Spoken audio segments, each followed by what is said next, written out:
இயேசுவின் ரத்தம் ஜெயம். Praise the Lord my dear brothers and sisters. இந்த நாள்லையும் ஆவியானவர் உணர்த்தின காரியம் எவ்வாறு செவி கொடுக்கிறோம்.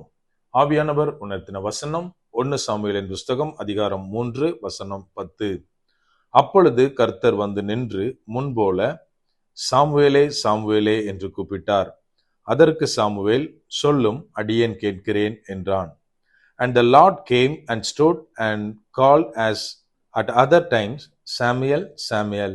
Then Samuel answered, Speak, for thy servant heareth. 1 Samuel chapter 3 verse 10. எனக்கன்மானவர்களே, இந்த இடத்துல என்ன வாசிக்கிறோம் அப்படின்னா, கர்த்தர் வந்து சாமுவேலை கூப்பிடுகிறார். அதற்கு சாமுவேல் வந்து சொல்லும், அடியேன் கேட்கிறேன் அப்படின்னு ரிப்ளை பண்றதை பத்தி நம்ம இந்த இடத்துல வாசிக்கிறோம். நாம் இந்த நாட்களில் தேவனுடைய குரலுக்கு அவர் கூப்பிடும் போது எவ்வாறு செவி கொடுக்கிறோம், நம்ம கொஞ்சம் யோசித்து பார்க்கணும். அதாவது இந்த காரியம் நடக்கும்போது, அதாவது வேதத்துல வந்து சாமுவேலுடைய வயதை பத்தி அந்த இடத்துல குறிப்பிடவில்லை.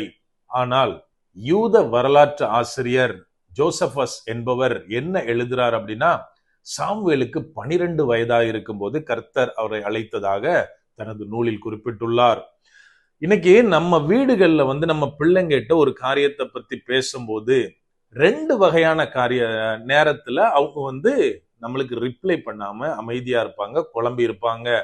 என்ன அப்படின்னா, முதலாவது அவங்களுக்கு புரியாத ஒரு பெரிய காரியத்தை பத்தி, அவங்களுக்கு விளங்காத காரியத்தை பத்தி நம்ம பேசுறோம் அப்படின்னா அவங்களால நம்மளுக்கு ரிப்ளை கொடுக்க முடியாது. இன்னொரு காரியம் என்னன்னா, நம்ம ஒரு காரியத்தை பத்தி பேசுறப்போ அவங்க வந்து வேற ஏதோ ஒரு காரியம், அதாவது டிவி பார்த்துட்டோ இன்னொன்னு ஏதோ கேம் விளையாண்டுட்டோ இருக்கும்போது அவங்களோட அட்டென்ஷன் எல்லாம் வேற பக்கம் இருக்கும்போது நாம சொல்றத அவங்க சரியா கேட்க முடியாது. நம்மளுக்கு எந்த விதமான ரிப்ளையும் அவங்களால தர முடியாது.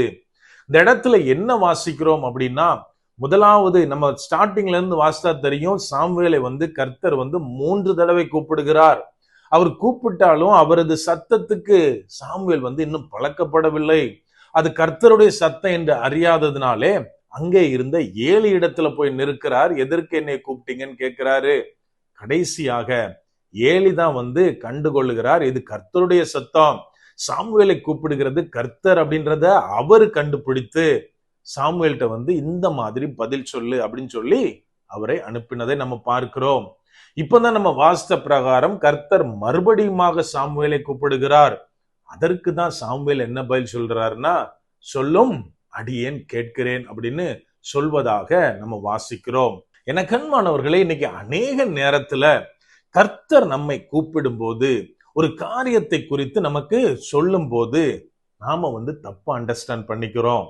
உதாரணத்துக்கு, நம்மளை ஈஸ்ட்ல போய் ஒரு வேலையை செய்ய சொன்னா நம்ம வந்து அது சரியா புரிஞ்சிக்காம அறகுறையா நம்மளுக்கு தெரிஞ்சதை வச்சு வேற திசையில அந்த வேலையை பார்ப்போம்.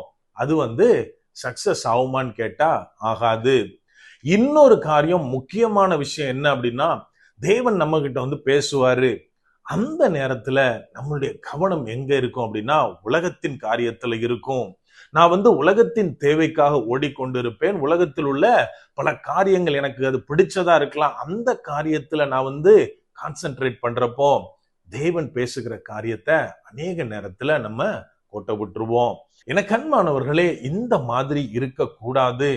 இங்கே சாமுவேல் வந்து எப்படி செவி கொடுத்தார், நீங்க சொல்லுங்க நான் கேட்கிறேன் அப்படின்னு சொல்லல, மாறாக சொல்லும், அடியேன், அதாவது ஆங்கிலத்துல நம்ம வாசிக்கிறோம், ஒரு சர்வன்ட்டை போல நான் இருக்கிறேன் அப்படின்னு சாமுவேல் வந்து தேவனிடத்தில் சொல்வதாக நம்ம இங்க பார்க்கிறோம்.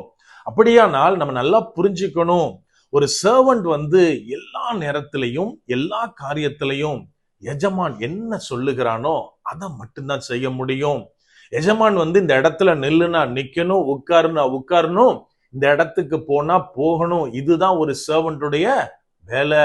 அவனுக்கு இடப்படுகிற கட்டளை அதை வந்து அவன் மீறவே முடியாது. தன்னுடைய சொந்த கருத்தை அவன் சொல்லவே முடியாது. இதை போலத்தான் நாம வந்து தேவன்கிட்ட ஒப்பு கொடுக்கணும். இன்னைக்கு நம்ம அநேகர் என்ன தெரியுமா பண்றோம், தேவன் வந்து ஒரு காரியத்தை சொல்லுவாரு, இதை செய்ய அப்படின்னு, நாம வந்து நம்மளுடைய சிச்சுவேஷனையும் அந்த நேரத்துல மற்றவங்களுடைய, அதாவது நம்மளுடைய என்விரான்மெண்ட்ல நடக்கிற சேஞ்சஸையும் வச்சு அந்த காரியத்தை, ஆண்டவரே இதே காரியம்தான் ஆனா வந்து நான் வேற விதமா பண்றேன் அப்படின்னு தேவனுக்கே ஆலோசனை கொடுக்கிற மாதிரி இருக்கிறோமா? நம்ம கொஞ்சம் யோசிக்கணும்.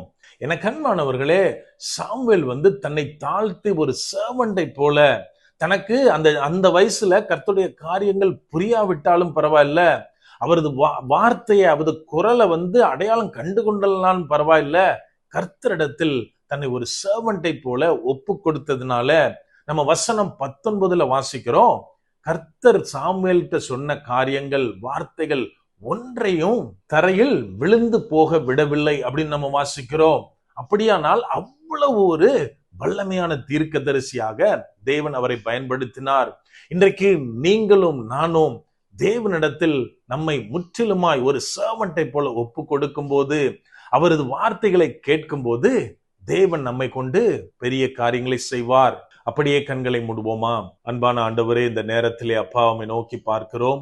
ஆவியானவர், நீர் எங்களோட இருக்கிறீர், அதற்காக நன்றி செலுத்துகிறோம். அப்பா, நீர் எங்களோடு பேசுகிற தேவனாய் இருக்கிறீர்.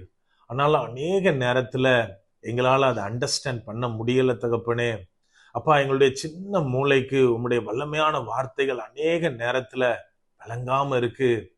அப்பா, எங்களுக்கு ஞானத்தை தாங்க, உங்களுடைய வார்த்தைகளை புரிந்து கொள்ளக்கூடிய ஞானத்தை எங்களுக்கு நீர் தாங்க ஆண்டவரே. அப்பா, ஒவ்வொரு வார்த்தைகளையும் நாங்க கேட்டு அதன்படி மாத்திரம் காரியங்களை செய்ய ஆவியானவரே நீர் எங்களுக்கு உதவி செய்யுங்க. முற்றிலுமா எங்களை தாழ்த்தி ஒப்பு கொடுக்கிறோம். பலப்படுத்தி ஆசீர்வதிங்க. மீட்பர் இயேசுவின் மூலம் ஜெபிக்கிறோம். ஜெபம் கேளும் எங்கள் நல்ல பிதாவே. ஆமென். God bless.